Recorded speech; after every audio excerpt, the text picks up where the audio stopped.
오늘 우리에게 주시는 하나님의 말씀은 예레미야 4장 19절에서 마지막 절 31절까지 말씀입니다. 예레미야 4장 19절부터 마지막 절까지 우리가 직접 성경을 열어서 한 목소리로 봉독하도록 하겠습니다. 다 찾으신 줄 알고 제가 봉독합니다. 19절 슬프고 아프다 내 마음속이 아프고 내 마음이 답답하여 잠잠할 수 없으니 이는 나의 심령이 나팔 소리와 전쟁의 경보를 들음이로다. 패망의 패망이 연속하여 온 땅이 탈취를 당하니 나의 장막과 휘장은 갑자기 파멸되도다. 내가 저 깃발을 보며 나팔 소리 듣기를 어느 때까지 할꼬 내 백성은 나를 알지 못하는 어리석은 자요 지각이 없는 미련한 자식이라. 악을 행하기에는 지각이 있으나 선을 행하기에는 무지하다.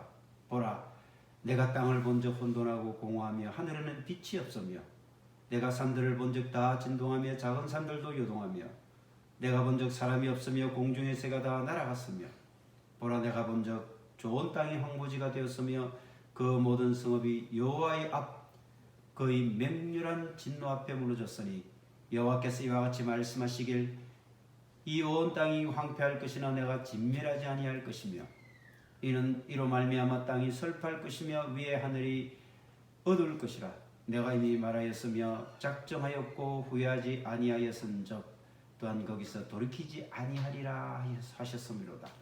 기병과 활 쏘는 자의 함성으로 말미암아 모든 성읍 사람들이 도망하여 수풀에 들어가고 바위 위에 기어오르며 각 성읍이 버림을 당하여 거기 사는 사람이 없나니 멸망을 당한 자여 내가 어떻게 하리느냐. 내가 붉은 옷을 입고 금장식으로 단장하고 눈을 그려 꾸밀지라도 내가 화장한 것이 헛된 일이라. 연인들이 너를 멸시하여 내 생명을 찾느니라. 내가 소리를 들은 적 여인의 해산하는 소리 같고 초산하는 자의 고통하는 소리 같으니 이는 시온의 딸의 소리라. 그가 헐떡이며 그의 손을 펴고 이르기를 내게 화가 있도다. 죽이는 자로 말미암아 나의 심령이 피곤하도다 하는도다. 아멘. 오늘은 길 위에서 길을 찾다 이런 제목으로 길과 관련해서 길을 중심으로 우리가 하나님 말씀을 묵상하며 또 이 말씀을 통해서 우리가 가장 중요한 것은 하나님의 마음을 오늘도 알아가는 그런 시간 되기를 축원드립니다.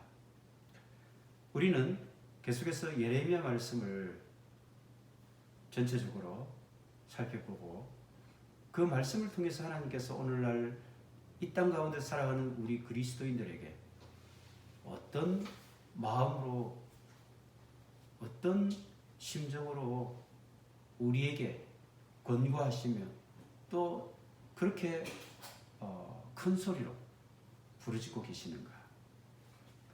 이것을 우리가 이 시간 같은 마음으로 한번 나누기를 원합니다. 19절에 보니까 슬프고 아프다. 내 마음속이 아프고 내 마음이 답답하여 잠잠할 수 없으니. 지금 예레미야의 심정이 사실은 하나님의 심정이라고 볼 수 있죠. 하나님의 심정이 예레미야의 입을 통해서 전달되어질 뿐이지 이 마음은 예레미야의 마음 이전에 하나님의 마음임을 알 수가 있습니다. 지금 하나님의 마음이 어떻다는 것입니까? 슬프고 아프다. 그냥 단순히 우리가 슬프고 아프다는 말씀이 아닙니다. 내 마음속이 아프고 내 마음이 답답하여 잠잠할 수가 없으니. 슬프고 아프다는 의미는 단순히 우리의 희노애락 감정 가운데 슬픔과 그리고 우리에게 간간히 찾아드는 아픔을 말하고 있다. 이렇게 생각하면 하나님의 마음에 우리가 정말 다가가기 힘듭니다. 지금 우리가 가지고 있는 성경, 모든 성경이 아마 그럴 겁니다만은 슬프고 아프다. 거기에 숫자가 적혀 있는데 그 밑에 주석을 한번 보십시오. 보통 한글 성경에 다 주석이 있거든요. 자, 슬프고 아프다 그 숫자 2라고 되어 있는데 그 숫자 2를 따라서 제일 밑에 주석에 뭐라고 되어 있습니까? 내 창자여, 내 창자여. 이게 원어를 정확하게 해석한 것이고, 이게 하나님의 마음을 솔직하고 100% 올바르게 전달한 표현 문구입니다. 내 창자여, 내 창자여. 창자가 지금 어떻다는 말씀이에요? 창자가 끊어지는 것 같이 아프고 고통스럽고 비통하고 너무너무 답답하다는 것입니다. 우리는 이런 얘기 많이 들으셨죠? 어떤 사냥꾼이 새끼 원숭이를 잡았어요. 그래서 새끼 원숭이를 잡아서 이제 팔려고 그걸 사냥을 했는데, 자기 새끼가 잡혀가는 것을 본 애미 원숭이가 끝까지 따라오는 거예요. 그 사냥꾼을. 그래서 그 사냥꾼이 그 어미 원숭이를 잡아서 그 녀석도 이제 데려가려고 했는데, 그 어미 원숭이를 결국은 총으로 쏴서 죽여버릴 수밖에 없었는데, 죽이고 난 뒤에 그 원숭이 배를 갈라보니까 그 원숭이 배 속에 뭐가? 창자가 끊어져 있더라는 거. 그런 얘기 여러분 많이 들으셨죠? 창자가 끊어진다. 창자가 끊어지는 걸 우리가 단장이라고 하죠. 단장의 메아리 고개. 단장. 장을 절단한다는 것입니다. 우리의 신체 장기 가운데 가장 아픈 부위가 많이 있지만, 많이 다 아프죠. 하지만 특별히 우리의 마음의 중심, 또 모든 신체의 그 생명의 중심이 있는 곳을 보통 장이라고 합니다. 그래서 장에는 많은 마이크로옴 해서 마이크로바이옴, 뭐 유익균도 있고 해로운균도 많이 살고 있는데, 이 장을 튼튼히 해야만 뭐 장수한다, 건강한다 이런 얘기 많이 들어보셨을 것입니다. 그만큼 장이라고 하는 것은 우리 몸에서 가장 중요한 장기, 또 생명의 핵심이 되는 장기가 장입니다. 근데 그 장이 지금 어떻다는 것입니까? 장이 뒤틀린 것을 환장했다. 환장하겠네. 장이 끊어질 듯 아프다. 단장의 아픔. 이런 표현들을 많이 씁니다. 애간장을 태운다. 이런 표현도 있잖아요. 여러분 그때 애간장이 뭐라고 생각합니까? 애간장. 애절한 마음. 애틋한 마음. 이럴 때 애틋한 애간장. 이 애가 바로 장입니다. 그럼 애간장을 태운다, 애간장이 녹는다 라고 할 때에 애간장은 애기가 아니라 장과 간과 장이 녹는다. 그때 우리말 표현에서 그만큼 이 장이라고 하는 것은 어떤 아픔이나 극도의 어떤 슬픔이나 극한적인 감정을 드러낼 때 쓰는 표현들이 바로 이 장이라고 하는 장기를 들어서 쓰게 된다는 것입니다. 하나님께서 지금 예레미야 입을 통해서, 예레미야가 탄식하듯이 말하고 있지만 이것은 곧 하나님의 마음이 예레미야 입을 통해서 표현되고 있을 뿐입니다. 이것은 곧 하나님의 마음을 나타내는 그런 표현입니다. 슬프고 아프다. 슬프고 아프다. 이 말은 창자야, 내 창자야. 창자가 끊어지는 것 같다는 것입니다. 창자가 끊어지는 것 같다. 왜 그렇습니까 지금? 이제는 하나님께서 이스라엘 백성들을 바라보는 그 마음이 단장의 아픔,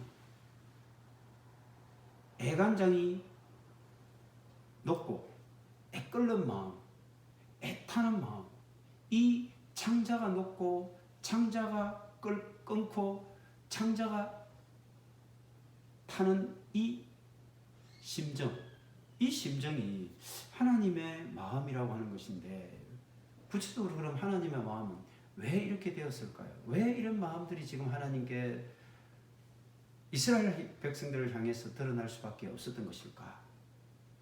그 밑에 보니까 여러분, 전쟁의 소리, 나팔 소리가 지금 예레미야의 귀에는 다 들리는 거예요. 그런데도 백성들은 그 말에 전혀 귀를 기울이지 않고 있다는 것이죠. 22절에 내 백성은 나를 알지 못하는 어리석은 자요 지각이 없는 미련한 자식이라. 이스라엘 백성들이 하나님을 알지 못하는 어리석은 미련한 그런 존재로 전락해버렸다는 것입니다. 특별히 그들이 단순히 하나님을 모르는 것에 그치는 것이 아니라 그들의 삶 가운데 그들이 나타나는 모든 모습들이 악을 행하기에는 지각이 있는데 선을 행하기에는 무지하다. 선을 행할 줄 모르고 악은 얼마나 재빠르게 행하고 있는지 모른다는 것입니다. 무슨 말입니까? 그들의 양심이 무너져 있다는 것입니다. 그들이 하나님을 섬기고 하나님을 따르고자 했던 그 옛날에 하나님을 향한 놀라운 심령들이 사라져버리고 이제 그 속에는 심지가 굳어버렸고 심령이 완전히 단단히 굳어버렸습니다. 그래서 우리가 지난 시간에 같이 말씀을 나누었던 것처럼 묵은 땅을 기경하라는 말씀이 그래서 나온 말씀이죠. 묵은 땅을 기경하고 씨를 가시덤불에 뿌리지 말라고 했잖아요. 그런데 지금 이스라엘 백성들의 이 심령 상태가 묵은 땅이 되어버렸다는 것입니다. 그러니 하나님을 알지도 못할 뿐더러 그들의 삶의 모습들은 악하기 그지없고 선을 어디에도 찾아볼 수가 없는 그런 형편이라는 것입니다. 좀 더 구체적으로 23절부터 보니까요. 보라, 내가 땅을 본즉 혼돈하고 공허하며 하늘에는 빛이 없으며 혼돈, 공허, 어둠, 창세기 때 하나님께서 온 땅이 공허하고 어둠은 수면 위에 있고 이런 표현이 나오지 않습니까? 하나님께서 빛이 있으라 하기 전의 상태입니다. 결국 무슨 말입니까? 이스라엘의 상태가 지금 그 모양이라는 거예요. 하나님의 빛을 이 땅에 던지기 이전의 그 공허하고 혼돈된 상태에 놓여 있는 것이 이스라엘 사람들, 이 백성들의 상태라는 것입니다. 내가 본즉 사람이 없고 공중의 새가 날아갔고 내가 본즉 더운 땅인 황무지가 되었으며 그 모든 성읍이 여호와의 앞 맹렬한 진노 앞에 무너졌으니. 이렇게 계속해서 하나님께서 보시는 내용들이 계속해서 반복되어 나옵니다. 그 말은 어떤 의미를 가지고 있을까요? 이스라엘 백성들은 보지 못하고 있다는 것입니다. 제발 좀 보아라. 내가 보는 걸 좀 봐라. 너희들 보는 눈을 열어서 제대로 좀 봐라. 그런데 그들은 보지 못하고 있다는 것입니다. 눈이 있어도 보지 못하는, 귀가 있어도 듣지 못하는, 머리가 있어도 생각하지 못하는, 지혜가 있다고 자랑하지만 깨닫지 못하는 그런 것이 지금 이스라엘 백성들의 상태라고 하는 것입니다. 그런데요, 좀 더 놀라운 것은 이들이 지금 전쟁의 경보음이 계속해서 울리고 있는데도 그들은 눈을 뜬 장님 마냥 보지 못하고 있는 이 형편에 더하여서 그들의 삶의 모습을 한번 볼까요? 30절에 보니까 멸망을 당한 자요. 이미 멸망을 당할 자유라고 아니고 멸망을 당한 자유라고 표현을 하고 있습니다. 하나님은 이미 그들을 적국의 손아귀에 버렸다는 것입니다. 내가 28절에도 그래서 그렇게 말씀하고 있지 않습니까? 후회하지 아니하였은즉 또한 거기서 돌이키지 아니하리라. 하나님께서는 내 이제 끝났다. 너희들 모두를 바벨론의 손에 넘기겠다. 나 돌이키지 않겠다. 이렇게 말씀하시는 거예요. 그래서 이스라엘 백성들은 멸망을 당할 자가 아니라 멸망을 당한 자가 된 거죠. 하나님 입장에서는 그렇지 않습니까? 내가 어떻게 하려느냐? 네가 붉은 옷을 입고 금장식으로 단장하고 눈을 그려 꾸밀지라도 내가 화장한 것이 헛된 일이라. 이스라엘 백성들이 지금 뭐하고 있다는 거예요? 붉은 옷을 입습니다. 붉은 옷이라고 하는 것은 굉장히 귀한 옷, 고급스러운 옷이죠. 뭐 어디 파티에 가거나 또 귀한 분을 만나고 좀 존귀한 손님을 만나고 할 때는 입는 옷이 붉은 옷이에요. 비싼 옷이란 말이에요. 그것으로 단장을 하고 금장식으로 또 꾸미고 있습니다. 금과 이 장식은 귀한 보석류잖아요. 그런 것을 좀 꾸미고 있고 눈을 그려 꾸밀지라도 눈을 그린다는 말이 뭐예요? 요즘 오늘날에도 많은 사람들은 눈화장을 많이 하잖아요. 눈화장 많이 합니다. 화장. 그러면 자, 옷, 그 다음에 장신구, 그 다음에 화장 이런 거 전부 다 뭐 하는 거예요? 아름답게 외모를 꾸미고 있는 거죠. 이스라엘 사람들은 지금 거기에 여념이 없다는 거죠. 막 눈화장을 하고 아름다운 장신구로 이렇게 치장하고 예쁘고 값비싼 옷을 입고 이렇게 겉을 장식하고 외모를 꾸미기에 바쁘고 여념이 없다는 것입니다. 물론 이것은 조금 더 영적인 의미로서 그게 다 헛것이다. 왜냐하면 그 다음 말씀이 이렇게 나오죠. 연인들이 너를 멸시하여 내 생명을 찾는다. 결국 네가 아무리 그 너의 연인에 대해서 잘 보이려고 그렇게 비싸고 좋은 것으로 치장하고 아무리 메이크업을 멋지게 한다 할지라도 너희들은 말이야 너희들의 연인들로부터 외면당하고 말 것이야. 연인들이 너를 멸시하고 말 것이야. 그 연인은 누구이겠습니까?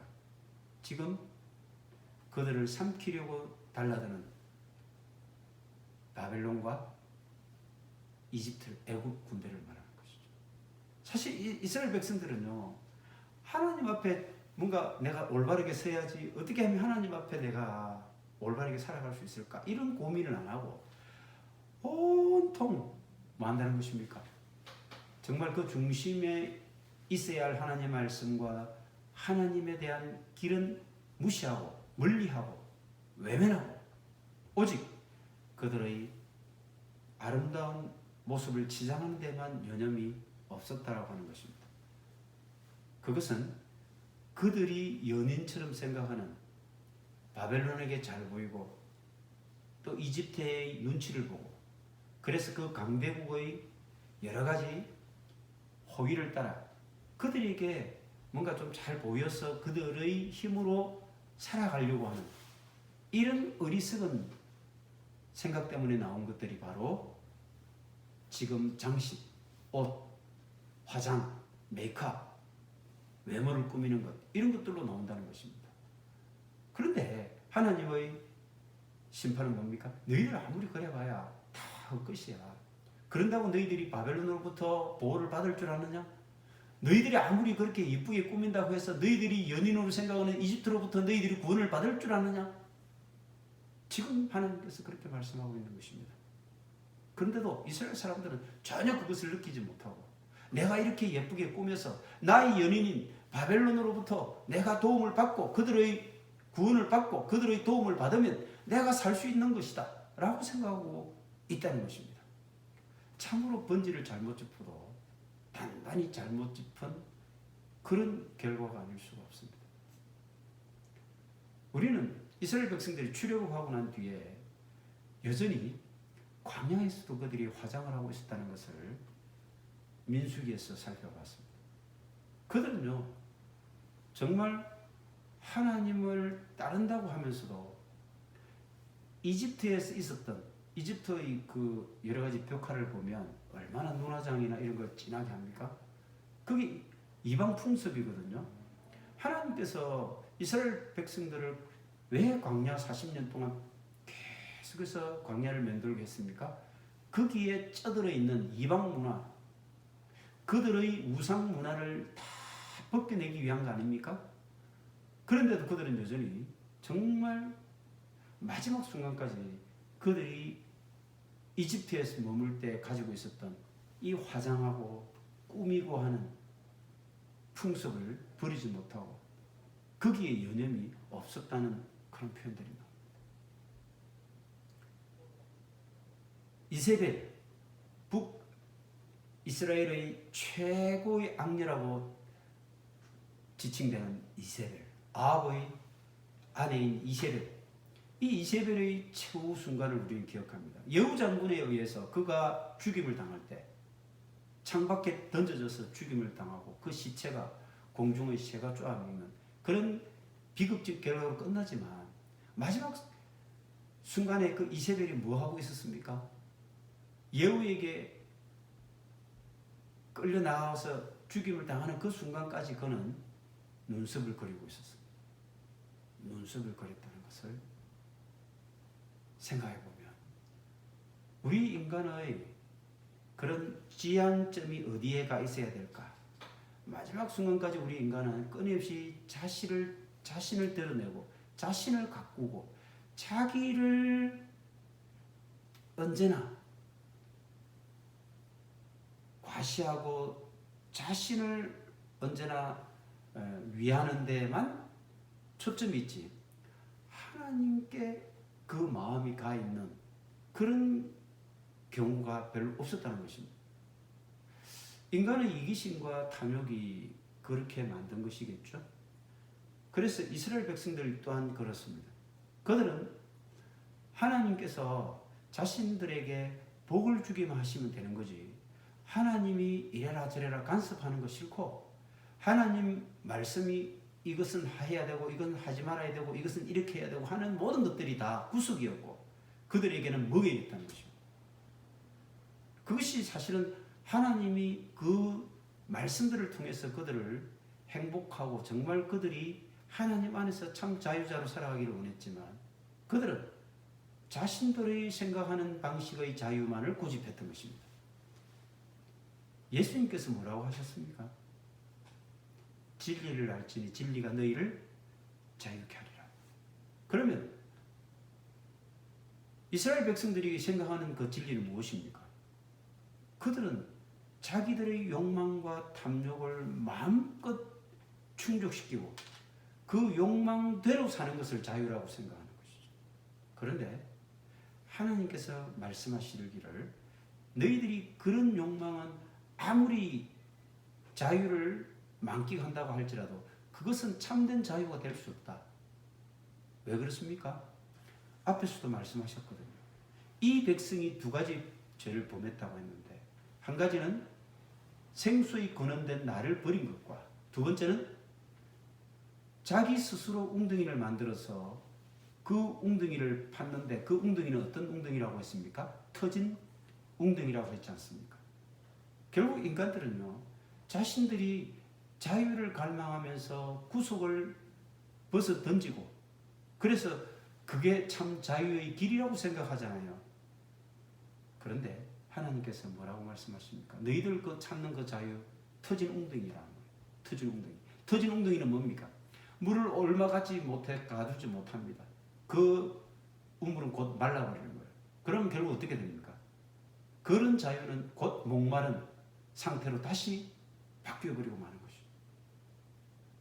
그건 진정한 자유가 아니에요. 진정한 자유는 뭡니까? 끊임없이 그 속에서 물이 솟아 나올 때 그것이 진정한 자유 아닙니까? 예수 그리스도 그분이 왜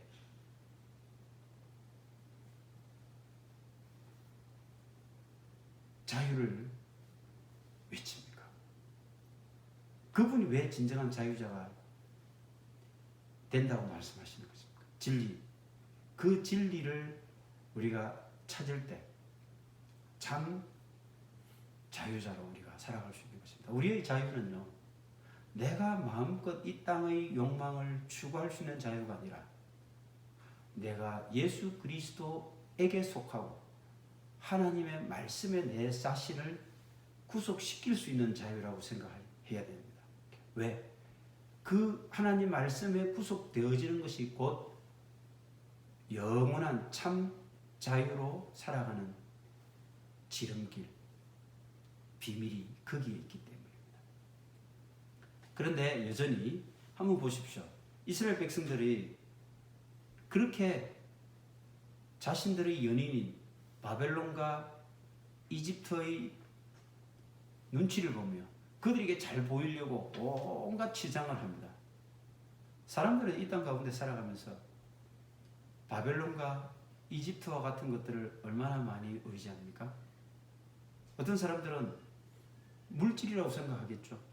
그러니까 결국은 그 물질을 나의 바벨론으로, 이집트로 생각해서 그 물질을 찾고 가꾸고 확보하기 위해서 끊임없이 붉은 옷을 입고 금장식으로 단장하고 눈을 그리면서 화장을 하는 것이죠. 또 어떤 사람들은 어떨까요? 결국은 자기들에게 바벨론과 이집트가 될 수 있는 그런 금장식, 붉은 옷, 화장, 이 모든 것들이 성공이 될 수 있고 또 사회적인 명성이 될 수 있고 또 뭐 내 자녀가 또 잘 돼서 그걸 또 자랑거리를 삼고 그리고 또 내가 막 사람들 앞에서 좀 위신을 드러내고 좀 뭐 있는 체하고 이런 모든 것들이 다 그들이 이 땅 가운데서 의지하는 그들의 연인들입니다. 그들의 바벨론이고 이집트가 되는 것이죠. 그걸 위해서 이 땅에 많은 사람들이 살아가면서 오늘날에도 그 붉은 옷을 구하고 눈화장을 하고 금장식을 찾고 그것을 갈구하는 이유가 그런 것들을 쫓기 때문에. 그러나 분명히 우리가 기억해야 될 것은 그런 모든 것들은 터진 웅덩이에 불과하다는 사실입니다. 그런 것들은 곧 얼마 지나지 않아 새로운 목마름을 불러일으킬 뿐입니다. 영원히 목마르지 않는 하나님의 진리의 세계로 들어가지 않는 한, 하나님의 말씀으로 채워지지 않는 한, 그들의 죽임은 일시적인 것에 불과하다는 것이죠. 이 이스라엘 백성들의 상태를 5장 1절에서 한 번 더 볼게요. 이스라엘 백성들의 상태는 이렇습니다. 하나님께서 예루살렘 거리를 다니라고 얘기를 합니다. 너희는 예루살렘 거리로 빨리 다니며 그 넓은 거리에서 찾아보고 알라. 너희가 만일 정의를 행하며 진리를 구하는 자를 한 사람이라도 찾으면 내가 이 성읍을 용서하리라. 지금 한 사람의 진리를 구하고 정의를 행하는 사람을 찾기만 하면 내가 이 성읍을 용서하겠다고 했습니다. 물론 이게 단 한 명의 의인도 없기 때문에 이 성읍을 내가 멸할 것이다 라고 하는 의미라기보다는 단 한 사람의 의인을 찾기만 해도 내가 용서하겠다, 이 말씀은 그만큼 의인이 없다는 것을 강조하는 강조법, 일종의 반어법이라고 할 수 있겠죠. 그래서 소돔 고모라 10명의 의인이 없어서 멸망이 됐던 것처럼 그만큼 내가 이 예루살렘 거리에서 의인을 너희들 찾는다고 생각해봐. 없다는 것입니다. 특히 이 넓은 거리에서 찾아보고 라고 하는 표현을 보면 그 넓은 거리를 다니는 사람들이 누구겠습니까? 하루 벌어 하루 먹기 바쁜 사람들이 그 거리에 활보하고 느긋하게 다니겠습니까? 아닙니다. 그곳에서 지도자라고 하는 사람들, 그곳에서 먹고 살만한 사람들, 그곳에서 뭔가 지식이 있는 사람들이라고 자부하는 사람들, 그리고 그곳에서 왕과 함께 그렇게 통치하는 그런 지도자라고 하는 사람들, 이 사람들이에요. 이 사람들이 그 넓은 거리를 헤매고 있는 사람들인데 그 넓은 거리에 있는 그 사람들 중에서 정말 정직하고 공의롭고 그리고 진리를 구하는 사람을 한번 찾아봐라. 없다는 것입니다. 없다는 것입니다. 그래서 하나님께서 5장 5절에서 이렇게 말씀하고 있지 않습니까? 내가 지도자들에게 가서 그들에게 말하리라. 그들은 여호와의 길 자기 하나님의 법을 안다 하였더니 그들도 일제히 멍에를 끊고 결박을 끊은지라. 지도자들이라는 사람들이 멍에를 끊고 결박을 끊어버린 거예요. 멍에를 끊고 결박을 끊는다는 말이 무슨 말입니까? 하나님의 말씀이 그들에게는 멍에고 하나님의 말씀이 그들을 결박한다고 생각하고 있는 것입니다.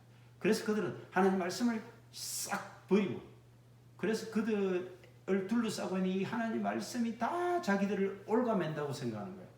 그래서 그런 것을 다 끊어버리고 나는 이제 하나님하고 관계없이 살래. 나는 내 마음대로 살래. 내버려둬. 이게 이스라엘 백성들의, 그리고 이스라엘 지금 백성들의 지도자라고 하는 사람들의 모습이라는 것입니다. 그래서 이스라엘 백성들은 지도자들과 마찬가지로 그들 또한 지도자들이 그러하다 보니 그 백성들의 영적 상태 또한 무지하고 정말 굳어버린 땅과 같은 그런 상태가 되어버렸다는 것입니다.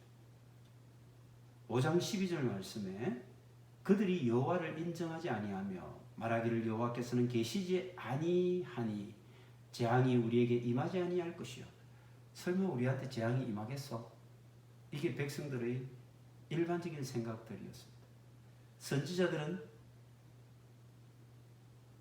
바람이라 말씀이 그들의 속에 있지 아니한 적 그같이 그들이 당하리라. 누가 하는 말이냐면 백성들이요, 이렇게 심지어는 하나님의 말씀을 외치는 선지자들을 조롱하듯이 조롱하고 있습니다. 선지자들, 그 사람들은 바람이야, 바람. 말씀이 그들 속에 있지 아니한 적. 선지자들, 그들 속에 뭐 그런 말씀, 하나님의 생명 그런 거 없어. 그런 거 없어. 그런 거 없어. 결국 그들이 얘기하는 거 다 그들에게 뭐 이스라엘이 망할 거라고, 지금 이스라엘 백성들이 포로로 잡혀갈 거라고, 그런 얘기를, 아이고, 다 바람 같은 소리야. 헛소리야, 헛소리. 그런 말씀들을 외치는 선지자들은 다 그 말씀이 다 자기들에게 임하는, 자기들이 겪고 당하는 그런 말일 뿐이야. 우리하고는 상관없어. 이렇게 조롱하고 무시하고 거부하고 있다는 것입니다. 예. 이게 이스라엘 백성들의 지금 현재 영적 상태라는 거예요. 그러니 하나님께서는 어떻겠습니까? 슬프고 답답하다. 슬프고 답답하다. 이 인간들아, 이 백성들아. 이런 말씀이, 탄식이 절로 나오지 않겠습니까? 창자야, 내 창자야. 애간장이 끓고 애간장이 타고 애간장이 녹아내린다는 것입니다. 5장 31절 말씀에 이렇게 정리하고 있습니다. 선지자들은 거짓을 예언하며 제사장들은 자기 권력으로 다스리며 내 백성은 그것을 좋게 여기니 마지막에는 너희가 어찌하려고 그러느냐. 선지자는 뭐 하고 있다고요? 거짓 예언하기 바쁩니다.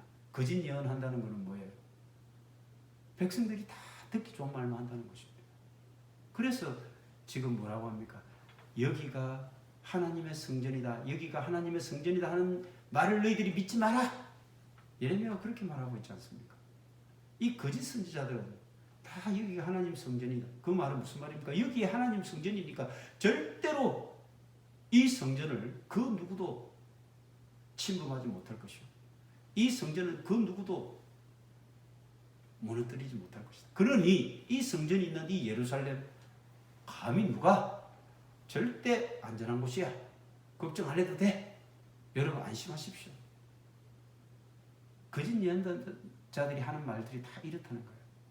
이렇다는 거예요. 제사장들은 뭐예요? 자기 권력으로 다스리고 있다. 자기 권력으로. 제사장들이라고 하는 것은 백성들을 대신해서 대표해서 하나님 앞에 나와서 죄를 드러내고 그 죄를 용서해 달라고 제사를 드리고, 그리고 하나님으로부터 그 제사를 통해서 죄 용서를 받고 다시 하나님께 돌아오도록 만들어야 될 의무가 있는 사람들이 제사장들인데, 제사장들은 지금 권력을 갖고 권력을 누리고 권력을 잡기 위한 거기에 여념이 없다는 것입니다. 이미 이스라엘은 제사장들이 권력층이 되어 있다는 것입니다. 이거 우리나라 지금 좀 비슷하지 않습니까? 우리나라의 많은 기독교 지도자들이 대통령 뭐 요즘은 그렇게 하는 건 모르겠는데 연초에 가면 기도회 같은 거 하지 않습니까? 뭐 국정 기도회 같은 거. 그 뭐 대통령을 자리에 앉혀놓고 같이 이렇게 기도회 하고 축복 기도해주고 막 그렇게 합니다. 옛날에 어떤 독재자들이 있었잖아요. 그 독재자 대통령을 축복하면서 하나님으로부터 복 받고 잘 되게 해달라고 막 이런 기도를 스스럼없이 했던 그런 정치 지도자들과 함께했던 권력을 추구했던 그런 우리 기독교 지도자들이 좀 많습니까? 그런데도 그들을 추종하고 정신을 따라다니는 또 사람들이 얼마나 또 많습니까? 이 권력화된 제사장들, 그리고 백성들에게 듣기 좋은 말만 던지면서 안심하라, 하나님이 지켜주신다, 이곳은 안전하다, 이곳은 평화롭다라고 외치는 거짓 선지자들.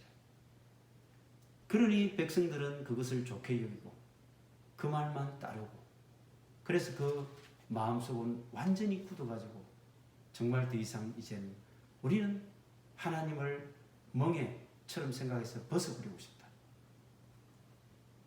이렇게 생각하고 있지 않습니까? 이제 예레미야는 마지막으로 이 백성들이 살 길을 다시 한번 강조합니다. 그게 6장 16절입니다. 참 예레미야의 많은 말씀들, 흐름들은 우리가 잘 알지 않습니까? 막 질책하고 그들에게 외치면서 너희들 돌아와야 된다, 이렇게 말씀하고 있지 않습니까? 그러면서 예레미야는 너희들 돌아와야 되는데, 그러나 하나님께서는 이미 너희들 포기했다. 그렇지만 100% 포기한 것이 아니라 너희들이 다시 돌아오게 하기 위한 포기를 하셨다는 것입니다. 우리가 말하는 이보 전진을 위한 일보 후퇴라는 것이죠. 하나님께서 뭐 후퇴하신다 표현을 쓰기가 좀 어색합니다만, 하나님의 사랑하는 그 자녀들을 돌아오게 하는 전략상 하나님께서 그들의 길이 후퇴의 길에 놓이게 만드는 것이죠. 마치 이거는 사도 바울이 베수도 총독과 또 아그리빠 왕 앞에서 뭐라고 얘기합니까? 자기가 다메섹 도상에서 만난 그 놀라운 체험을 고백하지 않습니까?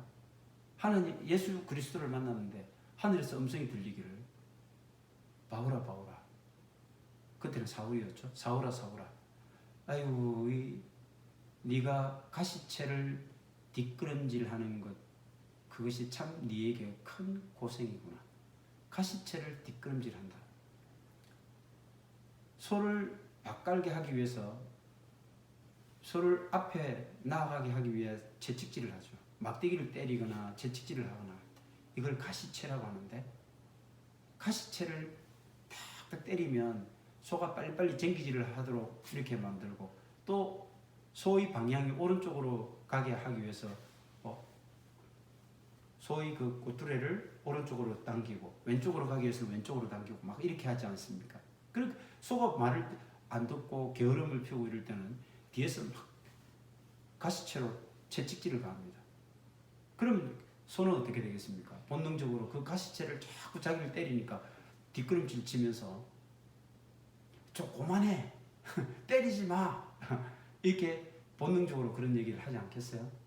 가시채를 뒷발질한다는 거. 하나님께서는 올바른 방향으로 나아가게 하기 위해서 이스라엘 백성들로 하여금 가시채를 자꾸 들고 계시는 것이죠. 이스라엘이 가시채로 사용되고 있는 것이 바벨론이거든요. 이 바벨론, 이 정신을 못 차리니까, 올바른 방향을 상실하고 있으니까 자꾸 하나님께서는 가시채를 드는 것입니다. 그런데 이스라엘 백성들은 어떻다고요? 그 가시채를 싫어서 자꾸 뒷발질을 하고 있다는 거죠. 사도 바울이 처음에 그랬다는 거죠. 그런데 사도 바울은 나중에 어떤 고백을 합니까? 그가 빌립보서 3장 12절에 이런 고백을 합니다. 빌립보서는 그가 옥중에서 쓴 편지글 아닙니까?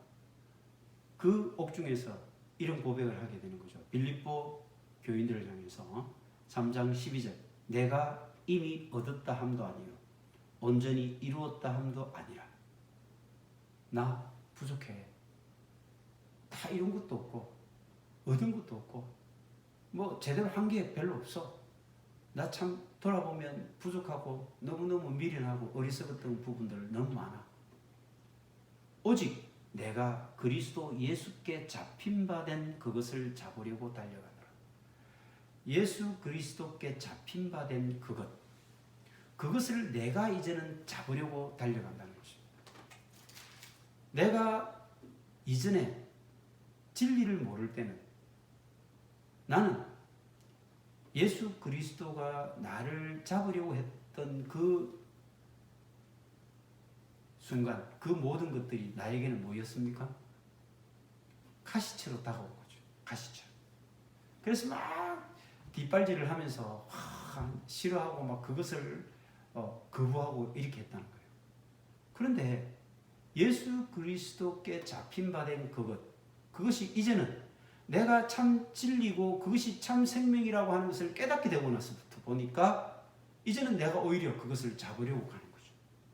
예수 그리스도께서 처음에 나를 붙잡으려고 할 때는 그게 가시채처럼 느껴졌는데 내가 예수 그리스도의 진리의 세계 속에 들어가서 보니까 그것이 진짜 나에게 참 생명이었고 참 옳은 길이었고 참된 길이었다는 것을 깨닫고 나니까 오히려 내가 그것을 잡으려고 달려간다는 것입니다. 이런 고백이 사도 바울의 고백으로 거쳐서 되겠습니까? 우리 모두의 고백이 되어야 하지 않겠습니까? 우리 역시 내 욕망과 내 욕심을 따라 살다 보면 더 하나님의 가시채 채찍을 우리가 맞게 될 수 있습니다. 그럴 때 우리는 자꾸 뒷발질로 그 가시채를 싫어하고 거부할 것이 아니라 내가 진리를 깨닫고 알아서 참 자유자로 살아가는 그런 우리 성숙한 신앙인으로 우리가 자라가야 된다는 것입니다. 그럴 때 우리는 이제는 더 이상 하나님께서 우리를 붙잡고 하는 이 말씀들이 우리에게는 가시채가 아니라 구속이 아니라 멍해가 아니라 내가 그것을 잡으려고 달려가는 참 진리요 참 생명이요 참 자유임을 우리가 알게 되는 것입니다. 이제는 우리가 결론적으로 말씀을 한번 정리해 보겠습니다. 6장 16절 말씀 다시 한번 더 보십시오. 예레미야가 정말 이스라엘 백성들을 향해서 하고 싶은 말씀, 오늘 우리를 불러놓고 우리들에게 던져 주시고자 하는 하나님의 마음, 그것은 여기에 고스란히 있습니다. 16절 말씀, 여호와께서 이와 같이 말씀하시되 너희는 길에 서서 보며 옛적 길 곧 선한 길이 어디인지 알아보고 그리로 가라. 결국 우리가 가야 할 길을 찾아가야 된다는 것이죠. 옛적 길. 옛날에 이스라엘 백성들은 하나님만 바라보고 하나님이 지시하는 대로 따라갔던 백성들 아닙니까? 그 옛적 길을 가라는 겁니다. 그 길이 선한 길이라는 것입니다. 그 길은 오직 진리의 길이고 하나님의 말씀이 살아있는 길이죠. 그래서 사사기 때 진정한 왕은 누구였습니까? 하나님이었습니다. 사사들은 단지 그냥 재판하고 또 하나님 말씀을 받아서 그냥 백성들을 이렇게 지도하는 정도. 그 뒤에 왕정이 만들어졌습니다. 왕이 뽑혔지만 그들 역시도 하나님의 뜻을 따라서 통치하는 대리자였을 뿐입니다. 이게 하나님이 참 왕이고 그 왕, 사사 이들은 하나님의 말씀을 대리해서 통치한 하나님의 뜻을 백성들에게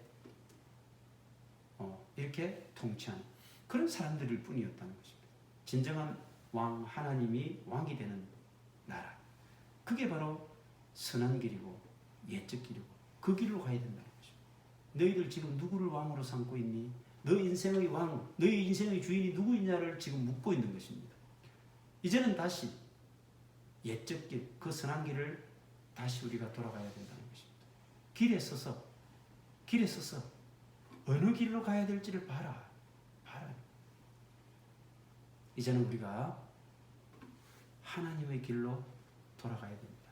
그 하나님의 길은 19절에 보니까 땅이 여들어라 내가 이 백성의 재앙을 내리니 이것은 그들의 생각의 결과라. 그들이 내 말을 듣지 아니하며 내 율법을 거절하였습니다. 백성들이 우리는 그 길로 안 갈 겁니다라고 하는 것은 곧 하나님의 말씀, 하나님의 율법을 거절하는 것으로 말씀하고 있지 않습니까? 결국 그 길은 어떤 길입니까? 말씀의 길입니다. 말씀의 길. 우리가 길을 찾을 때 핵심적인 길 찾는 열쇠가 있습니다. 길 찾는 열쇠. 꼭 기억하세요. 첫 번째는 뭐겠습니까? 역사를 통해서 우리는 길을 찾을 수 있습니다. 이스라엘 백성들은 수많은 열 왕들의 역사를 만약에 그들이 안다면 어떤 길을 가야 될지를 알게 된다는 것입니다. 므낫세 왕이 그 55년 동안 그렇게 무자비하고 엉터리 짓을 했기 때문에 그들이 결국은 멸망의 길로 갈 수밖에 없다. 그러면 어떻게 가야 된다는 것입니까? 그들은 히스기야처럼 요시야처럼 하나님 앞에 마음을 찢고 옷을 찢고 돌이켜야 된다는 것입니다. 그것은 역사를 통해서 배울 수 있다는 것입니다. 두 번째는 우리가 길을 찾는 열쇠가 선지자의 예언이죠. 선지자가 하나님의 말씀을 토하고 외칠 때 그 말씀을 들어야 된다. 물론 이 선지자는 거짓 선지자들한테 듣기 좋은 말, no. 사람들이 듣고 싶어 하는 말, no. 하나님께서 꼭 하시라고 하시는 말씀을 선포하는 사람. 그 선지자의 말씀을 들어야 되는 것입니다.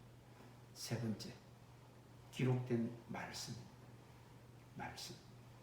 우리가 길을 찾는 열쇠는 말씀을 들어야 되고, 말씀을 읽어야 되고, 말씀을 보아야 되고, 그리고 열 왕들이 하나님 앞에서 어떻게 살았으며 그들이 어떤 하나님으로부터 평가를 받았는가를 살펴봐야 되는 것입니다. 그래서 우리가 열왕기를 쭉 공부해 왔다는 것입니다.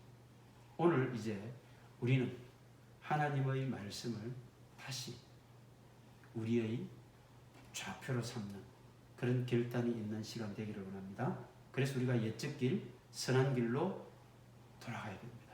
말씀으로 모두 돌아가는 한 주. 그래서 승리하는 한 주를 살아내는 우리 모든 말씀교회 권속들 되기를 부탁드립니다. 찬송가 525장입니다. 525장 1절하고 3절 하겠습니다.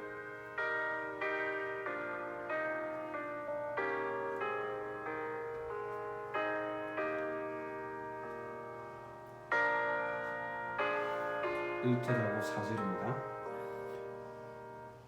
돌아와 많이고 많이요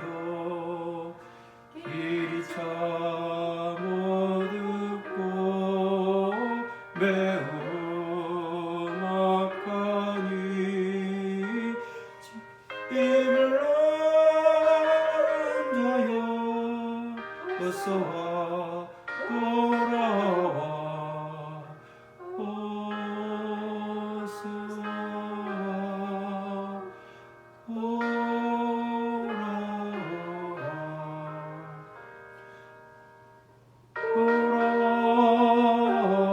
돌아와 집에 돌아오라 모든 것 풍성한 아버지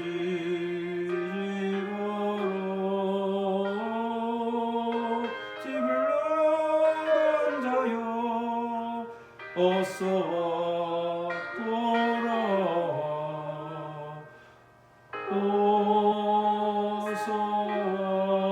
어서와 돌아오라. 기도하겠습니다.